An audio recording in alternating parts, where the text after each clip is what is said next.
Welcome to Slow and Steady, the podcast where you get to follow along as we build products in public. Each week, we'll give you an honest peek into our lives as we share our struggles, our wins, and everything in between. I'm Brian. I am in a Starbucks parking lot in Lenoir, North Carolina, and I am feeling inadequate. I'm Benedict. Today is September 28th, and I'm feeling a little anxious. And I am Benedicte. This is episode number 110, and I'm feeling stunned. Three we got pretty creative this week. Three non-positive It's the feelings wheel. vibes. Yeah. Yes. I love the feelings wheel. Yeah, feelingswheel.com really kind of helps you zero in on what exactly am I feeling here.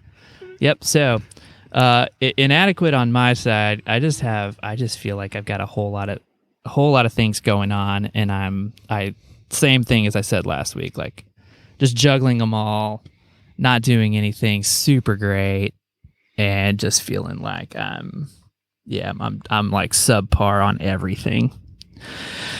That's what's got me feeling this way. What about you guys? Anxious and stunned.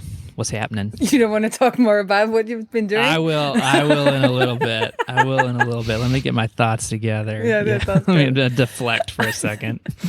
I am stunned. I guess stunned or surprised. Not stunned, I guess. I am nominated for the Jammies, which is the award. Congratulations. Yes. Congrats. That's which is awesome. the award ceremony at Jamstack conference, which is put on by NetLo-Fi, kind of the largest player in the Jamstack space. So that's for the Community Creator Award. It says Benedicte Raae. I'm like almost DM them and be like, shouldn't it be Queen Raae? Yeah, that is awesome. Congratulations. So yeah, okay. So this, you're stunned in a positive way. I'm stunned in a positive way, yes. Yes, fantastic. Because I knew somebody was nominating, but then I didn't then they've chosen people for the top 5, and now there's voting going on. So vote for me, everyone. Closes on September 30th. That's basically the day after this episode airs. So absolutely. Go get your voting right away. Go. And you don't have to vote in all categories. You can just go in and vote for me, I've heard. Good. Oh, cool. So you don't have to make any. No, but so that is that's super cool. And just like, I don't know, it just feels very validating in that kind of educational route that we talked about me going down last week.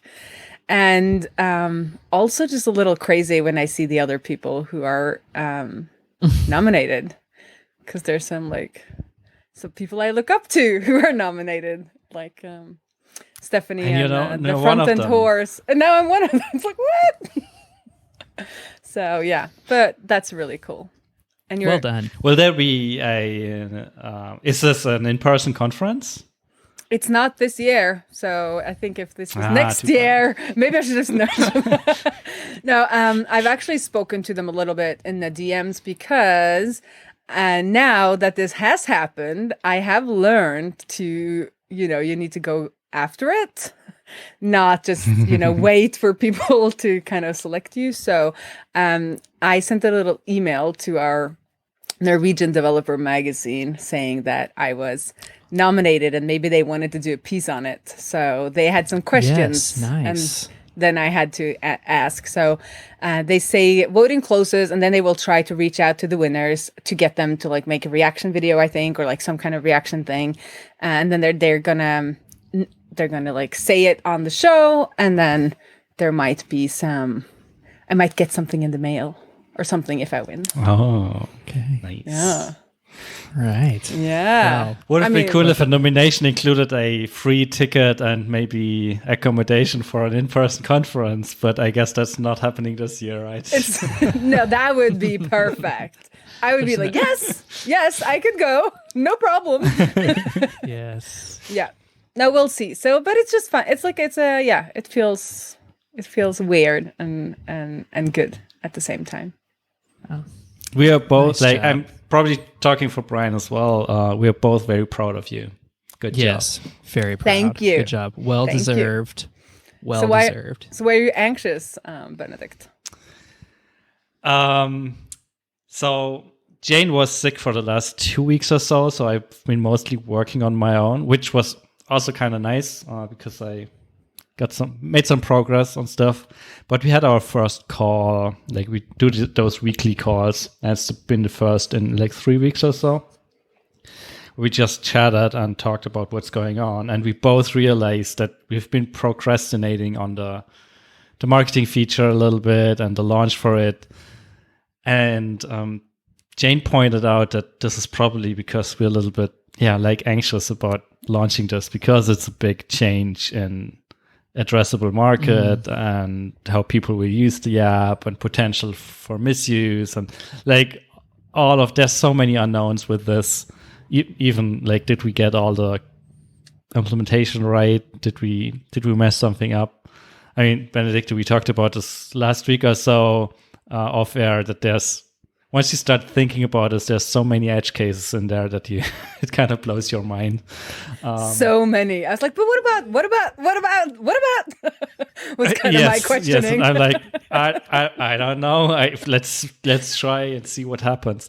And yeah, like, it was good to kind of admit to ourselves that we feel a little bit nervous about all of this. And yeah, that's probably been the reason why we're being slow on like making progress, because you try to avoid it, because you don't want to get the unpleasant wake up the day after you launch this and suddenly everything burns. We kind of know on a rational level that it's not what's going to happen. We'll probably launch this and nothing will change for at least quite a while. But it's that little bit of anxiousness about doing this that holds us back a little bit, I guess. But now that we talked about it, it's also easier to brush off and keep going. Yeah, naming our feelings. Yeah, exactly. I was gonna say, it's amazing how helpful and how powerful it can be to just be able to drill in and identify what is going on here, what is actually going on here. A couple of whys down, beneath the surface, and then it feels like, oh, manageable, because now I know what Poof. it is. Sometimes it's I can just do like something about poof, it. it's gone. Yeah, it's not quite gone, to be Okay. honest, but at least Not quite poof. at least at least like being aware of what's happening, or being aware that we're probably tricking ourselves a little bit, makes it easier to just power through and keep going and actively ignoring the fears and the worries a little bit. And just because, I mean, in the end, we've launched a couple of big features over the last couple of years, and it's not like the world changed in an instant. It was, yes, stuff changed and things are a little bit different now, but yeah, there's time to adapt and there's time to fix things that you didn't quite get right. So Sure. it will be fine. And even if people have been waiting for it, it's not like they might not have the time to look into it even on that first day, even though it feels like everyone is going to rush in and test it out on the first day. It's like people are busy, and it might be a week or two or something before they even get to test it out, because they have to have time on their side to do these things. Yeah, exactly. So, yeah, but I know the feeling. It's very familiar. Yeah. No doubt. I am also very good at procrastinating. Yeah, it's easy. It's easy. Did you do some more stuff? Yeah, I was about to say, just go on with my update. And despite all the procrastination on improving little things here and there, we actually published a Forms UI for the beta testers. So people who are testing the marketing feature right now are now able to create forms inside the UI. So that's progress, I guess. And then because I was too early for our recording today, I used the extra hour in my schedule to also publish the new trigger for forms submitted. So you can now start automations when someone submits a specific form. And with that, I think it's ready to get released. sort of, at least. I mean, it's still not perfect, and there's so many things I want to improve, but there's nothing fundamental missing anymore, unless you count double opt-ins. But I feel like those are kind of a separate thing that we don't necessarily have to launch at the same time. So it just feels good to be launch ready of sorts. Right. I mean, Launch. Yeah. Yeah, so now it's mostly Jane's responsibility to prep like marketing material, and we realized we have to update our terms of services, because the terms of services right now is explicitly state that you're not allowed to use this for anything pre-sign up. So you're technically not allowed to use that feature that we just rolled out. So there's a little bit of work that we have to do on that front. And also with that, we probably have to update our data processing agreements and privacy policy, but that's a different story. So there's still a little bit of time for us to actually launch this. I think we got a little bit delayed by Jane just being sick for 2 weeks, but we're getting there, and I'll use the remaining time to just keep improving it. But the basis is there, and that feels quite good. I guess, kind of tactically speaking, what do you need to do? What are your obligations when you update your terms of service like that, and notifying people who signed up when the terms of service were different? Like, how big of a, I guess, how much? What's the responsibility look like for you and other founders? And have you looked into that yet? I don't know for sure, but I think what we are going to do is just like updating the website and letting people know that these terms of services go in effect by whatever date, and their continued use of the product means that they're okay with it. Yep. That's probably what we're going to do. We will reach out to our lawyer this week and see what they have to say about all of this, and what the quote is on updating all of the documents. Yeah, totally. We are not lawyers. We are not lawyers, and this is not legal advice. But if you hear anything from your lawyer that's different from that, it would be interesting to hear, just so that others are aware. I'll keep you posted on that part, but that's the plan for now. Cool. We'll see. I mean, we're probably starting to work on this way too late. It might delay the launch, I'm now realizing, but that's just how it is. We'll figure it out. Sure. Other than that, what happened? What else happened? Oh yeah, I with the release of the new UI feature, there are also a bunch of UI improvements in place now. I spent a little bit more time procrastinating on removing some cleverness from the code and cleaning some things up. Our CSS layouts actually make sense now in a way. Before that, there was a lot of messy stuff happening that introduced weird scroll bars in places that I didn't expect them to and stuff like that. But I hope I got all of that cleaned up. And I also sneaked in an improvement to how we handle test messages in user lists, because that's actually one of the oldest features in the product, I guess. So when you create a campaign, you can send yourself a test message, and previously that assumed that the test message is persisted in the system and actually saved to the database. And I refactored all of that to, previously it was like, take this message from the database and send it to that email address, and now it's, here's all the data, send a message to this email address without ever persisting it to the database.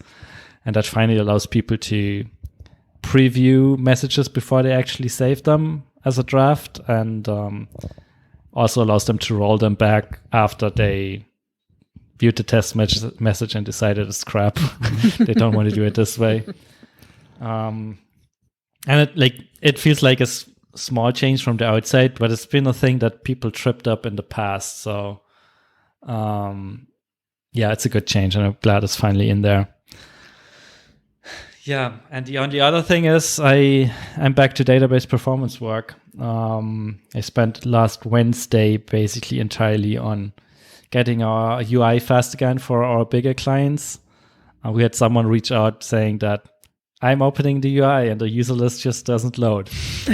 And that's a good sign that something's broken. Yeah. And after looking into it, I was ready to facepalm and curse myself because when we recently introduced the database changes for double opt-in, we introduced like a flag on every user record that basically says, is this an opted in user or not? And we are basically always filtering the user list on like only showing people that are opted in. So that query's happening all the time and that filter is happening all the time. But stupid me didn't introduce a database index on that. So it was like a super slow thing. Very slow. And the database was looking at every single user, checking if they're opted in or not. So yeah, so after like 3 years of working on this product and working on database performance, I'm still making the stupid mistakes. So, well, but you fixed it. So now I fixed it. Yeah. So yeah, it was worth looking into this from time to time, and it's a good learning that even though you think you got everything right, looking closer and actually running some explains is worth it. Yeah, in the same process, I also. Yeah, go ahead. It's kind of like it's one of those never-ending improvements, right? Yeah. Having to go back and check that things are fast enough and that the queries are fast enough, because it's easy to make those. It's surprisingly easy to make those mistakes. It's very easy to make those mistakes. Benedikt, what is that, the explain tool that is it that you've used and you shared with me? It's PG Mustard. PG Mustard. There you go. I still very much love this tool, and they are way too cheap for what they do.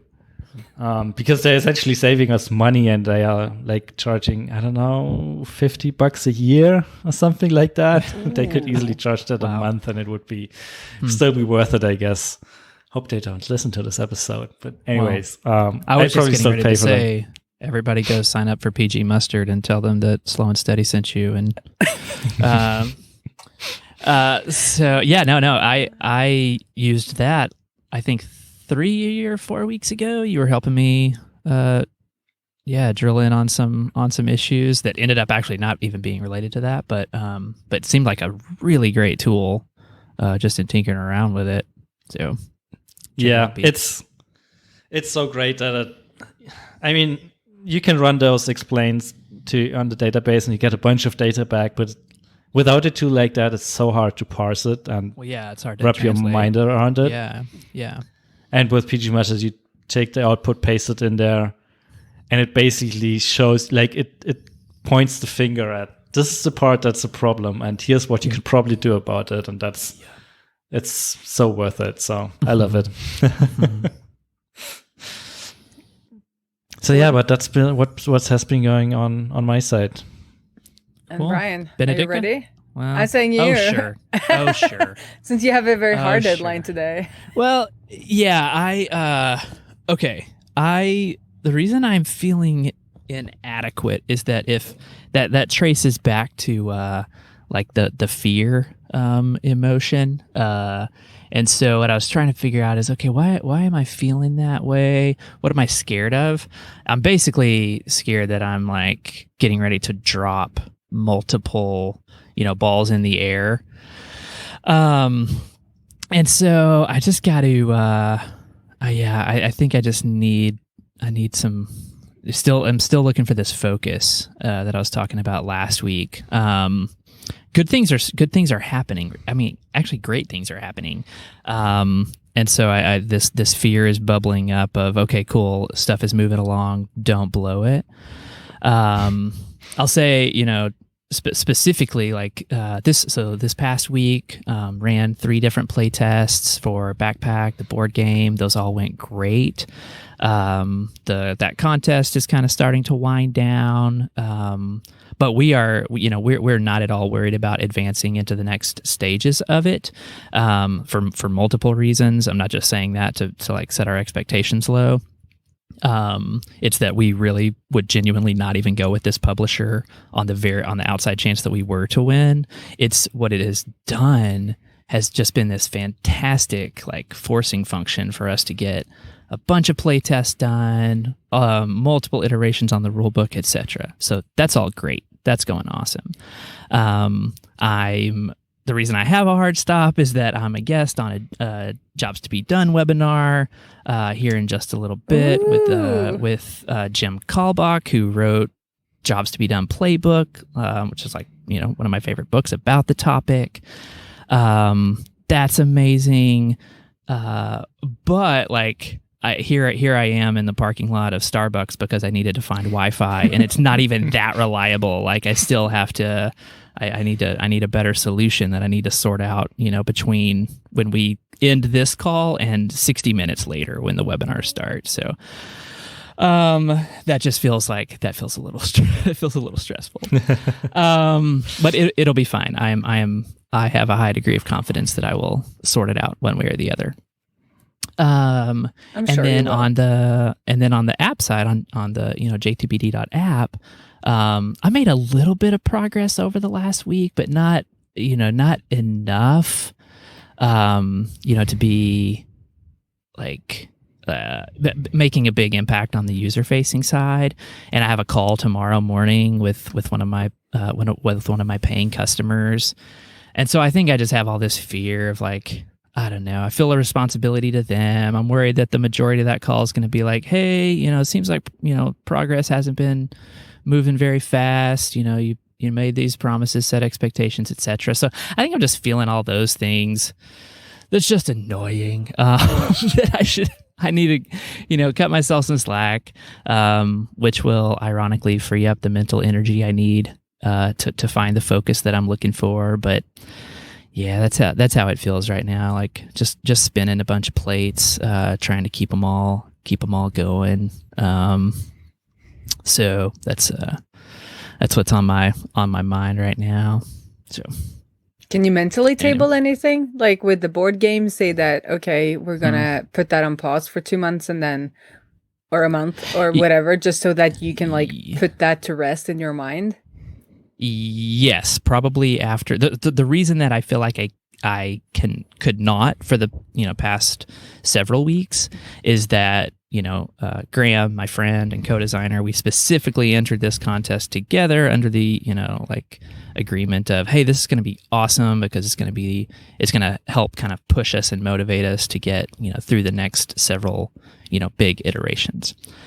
But that ends on the 30th. That ends like Thursday. And so the answer there is yes. It feels like after we get through this, I can have a conversation with my friend to say, hey, I need to kind of come up for air for a little bit here and kind of put this put these hours off to the side for a bit. So yeah, that's a good point. That does feel like just even recognizing that is helpful.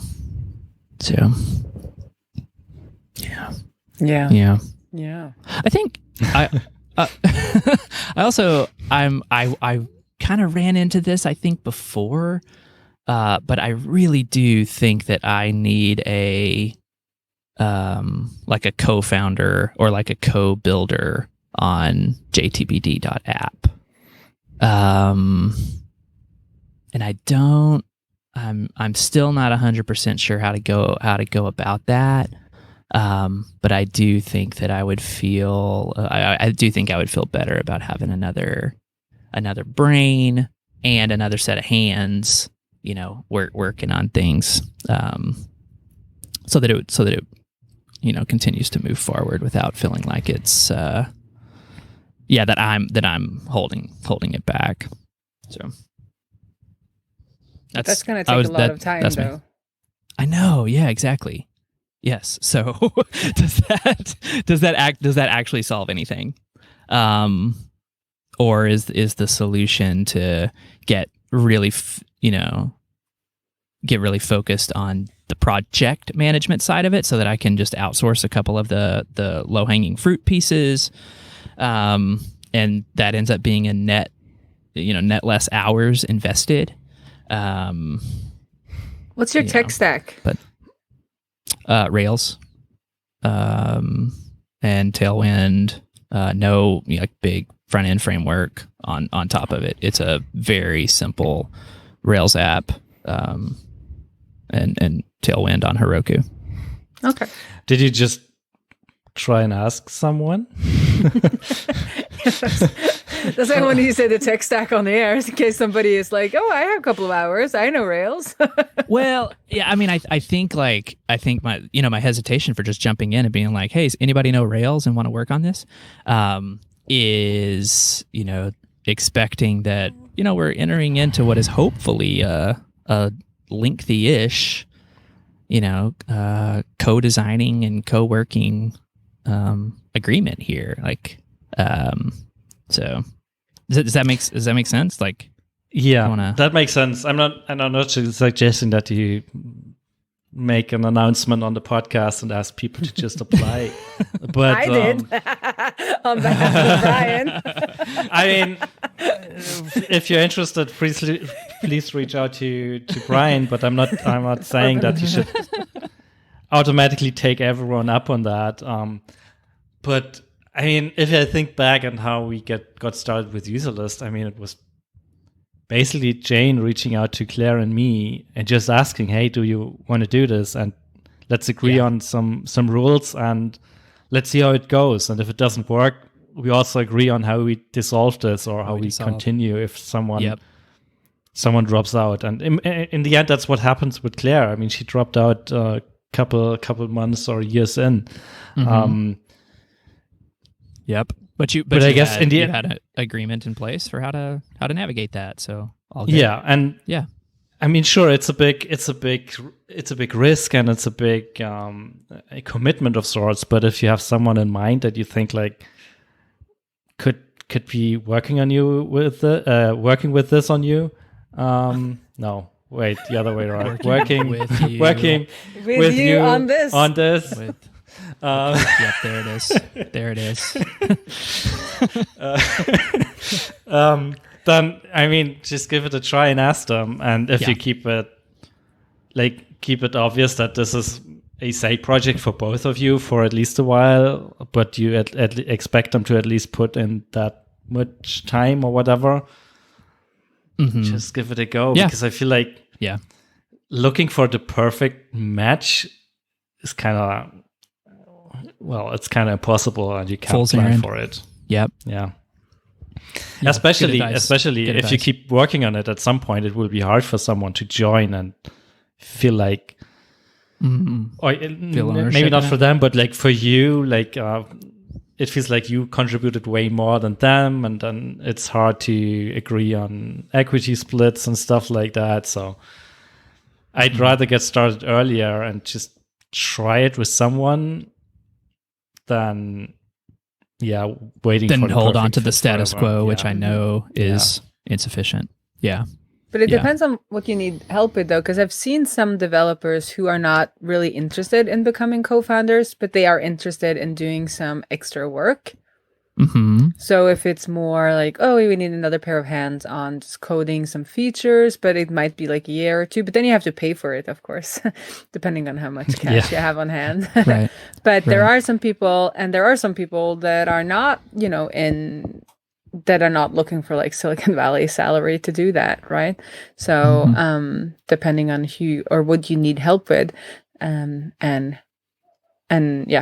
who, it could be like a long-term part-time kind of thing for someone who's not interested in becoming a co-founder, which is like that's a whole different ballgame, right?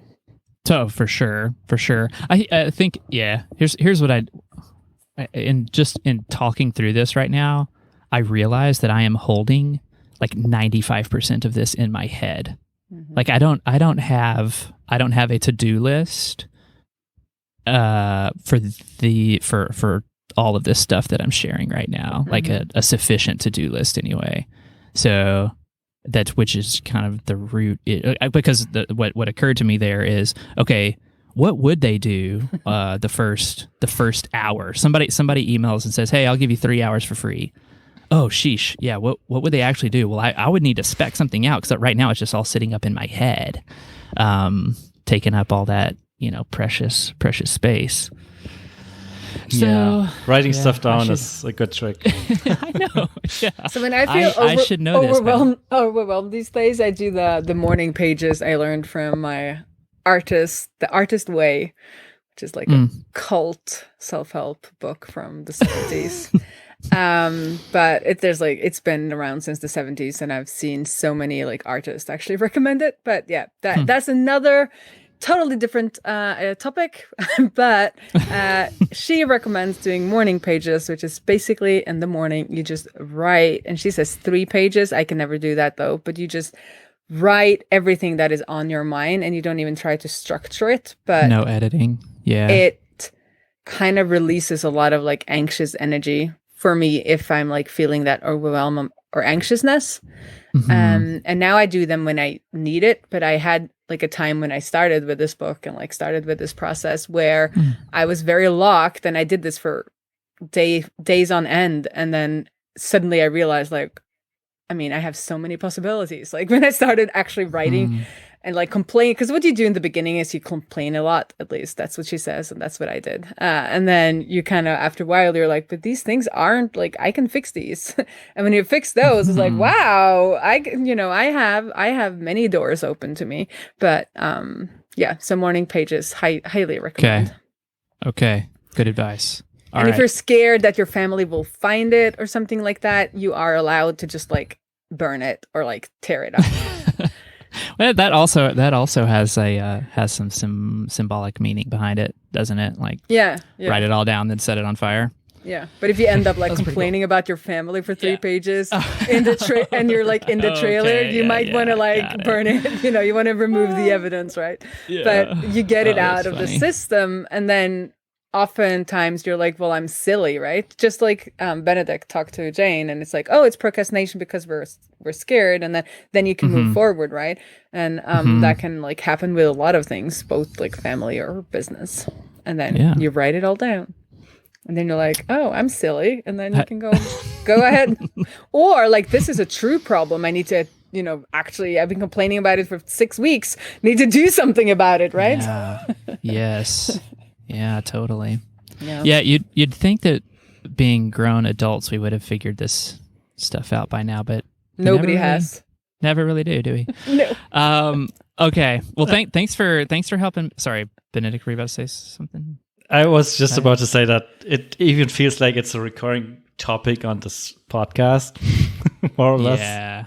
Like stuff like this keeps coming up. Just keeps every couple of months, and we always keep telling ourselves the same tips, but it helps to hear them from someone else. You gotta, you gotta be reminded. Rehashing the same things. That's habits die hard. Yeah. Circle of life. Thanks for hearing me out. Yeah, Benedicte, what besides this incredible nomination, what else you got happening? Yeah, beside that, I've had some personal news since I did share this on the podcast. So my mom has Alzheimer's.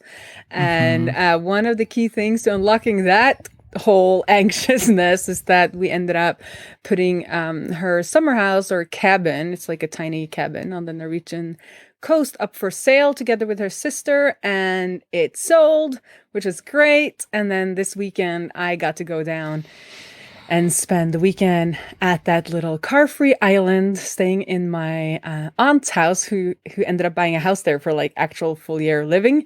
But so we ended up staying in her, and it's beautiful. I mean, oh my God, it's just like this. It felt like an Italian villa kind of situation, and everything is clean and tidy and white, and there's like views everywhere. So me and my friend just like walked around, it was just so relaxing. And then I had to go up to the cabin, of course, and do some cleaning, picking out some personal items and handing over the keys. And I thought like it would hit me like I would be really, really sad. It was bittersweet, but it felt really right. Like it felt really good that somebody who wants to like take care of the place ends up taking care of the place. So, but just with that note, last week was International Alzheimer's Day. So I just want to say, everyone, especially solopreneurs and entrepreneurs, make a freaking plan, because this is becoming a very common illness. And my mom probably started messing up on stuff around 56 years old. So just like make sure that you have some plans in place in case your family have to step in and start running your business for you. It's my little, little life lesson there, folks, from Benedicte. Thanks so much for sharing that and for that honesty. Yeah. Thank you. So, but other than that, so with POW, there's another 3 customers this week. It's like, where are they coming from?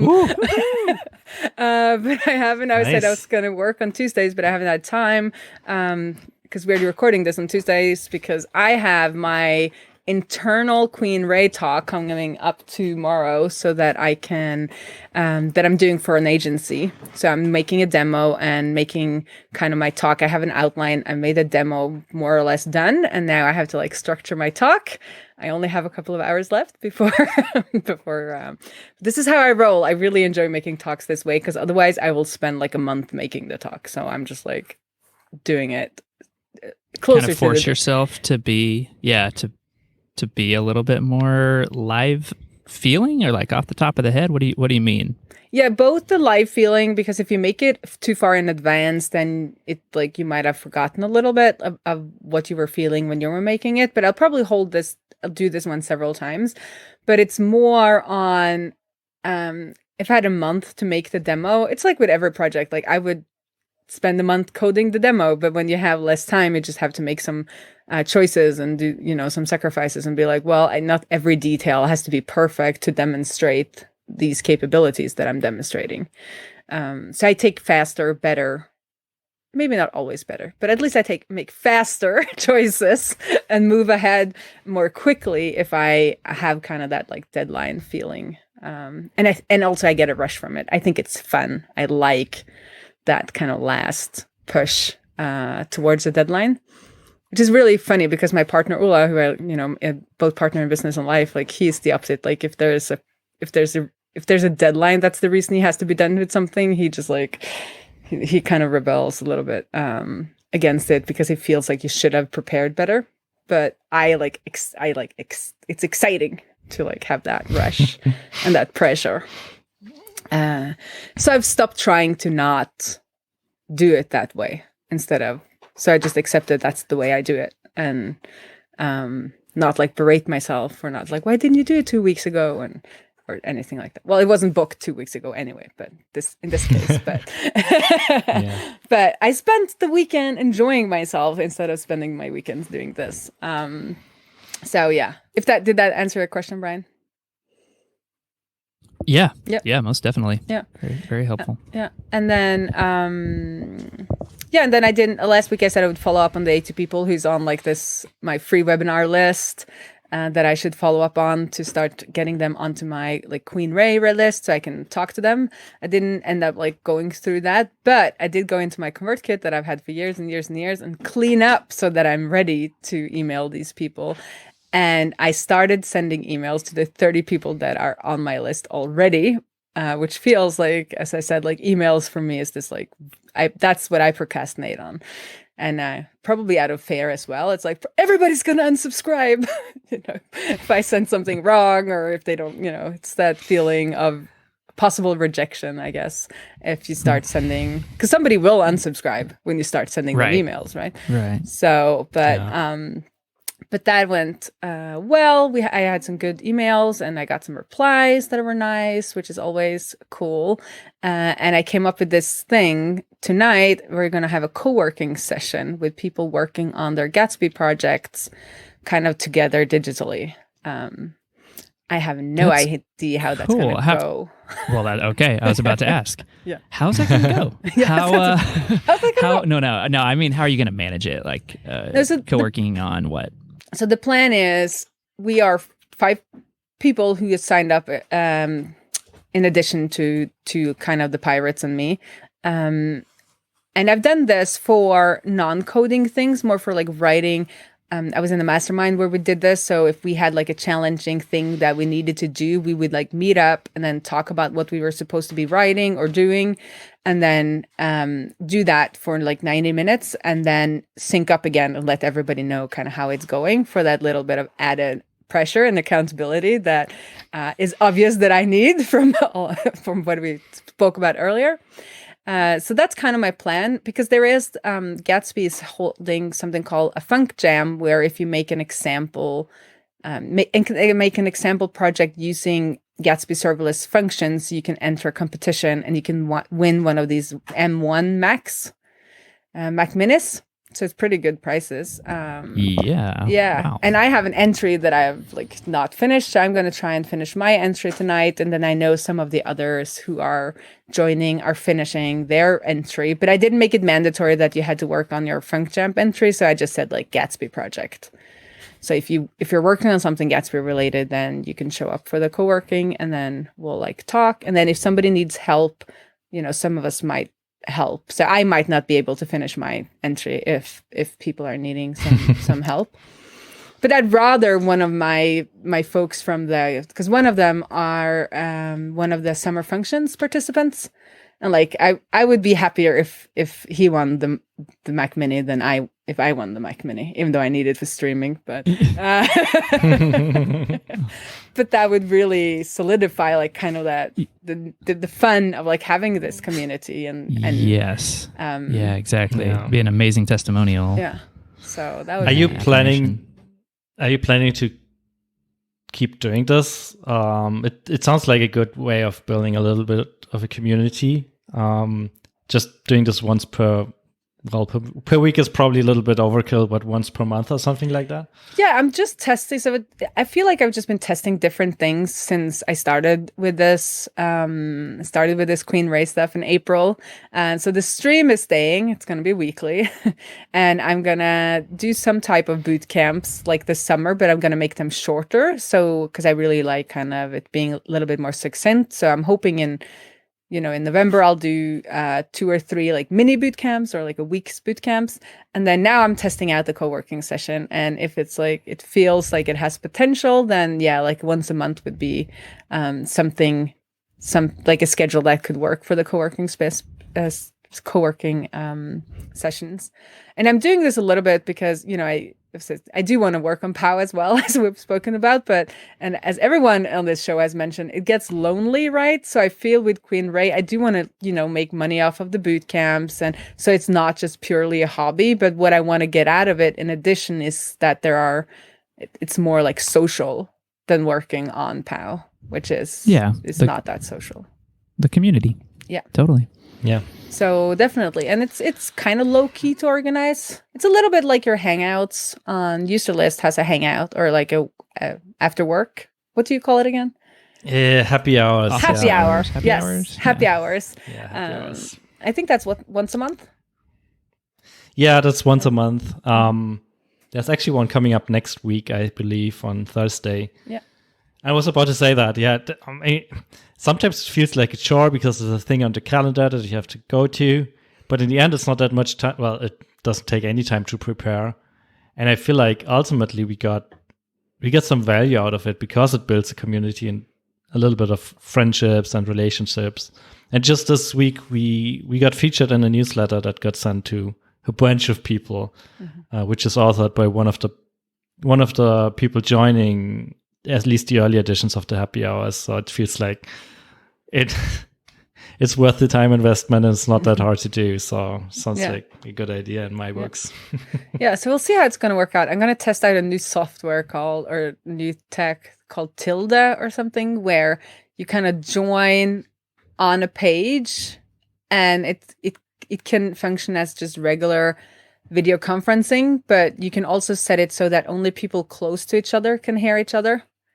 So then there's like this possibility that people can like kind of walk off or like move off and work in silence, but then they can also like join the more social if somebody wants to talk. So so that's why like I only told people I'll send out the link 10 minutes before and we'll just test it, see how it goes. Maybe it doesn't work at all, but I think that's going to be fun. And also it's like it's made so Sounds fun. Yeah, and you can turn off your camera without it looking stupid, because it's like you're only like a little circle on this page. Like a little so thing. Yeah. so you can turn off your camera and be an avatar and like walk around, and then you can also draw a square, and then if you go inside the square, it's a private conversation. So only the people inside the Nice. square can Yeah. hear the conversation. So it's like, it seems like it could be like a fun, and then you can have notes and videos and all kinds of things in there. But I'm Cool. gonna test that out. Yeah, we'll put a link. We'll put a link in the show notes, but it's tilde.so. Is that the one you're talking about? I think so. I mean, what kind of free instant meeting do you need today? I'm assuming that that's what it is, but Yes. it looks really interesting. Yeah. So the let only us know annoying how thing it- is, let it us know seems how like works. there seems like they're so early that you can only get the free version. Because I was like, well, I'll pay so I can get like the same link every time, or brand my room. And then I was like, there's no paid version here, but I'm guessing it's coming. Like I can see where they're going, Probably, like yeah. roadmap wise. But yeah, Cool. Let us know how it goes. I will in the next one, in the next episode. Yeah. Yeah. Well, anything else you want to talk about for today, or should we wrap this episode up? I'm good. Go vote. That's it for me. Yeah, go off vote. to see if I can. Yes, go vote. Go vote for Queen Raae, and we'll put a link to that in the show notes as well. And I'm sweating like crazy here, sitting in my car, so I got to go find some indoor Wi-Fi somewhere. Well, wish me luck. Yeah, good luck Wish with you that. luck. Good luck. All right, bye y'all. Bye. See you next Bye. week.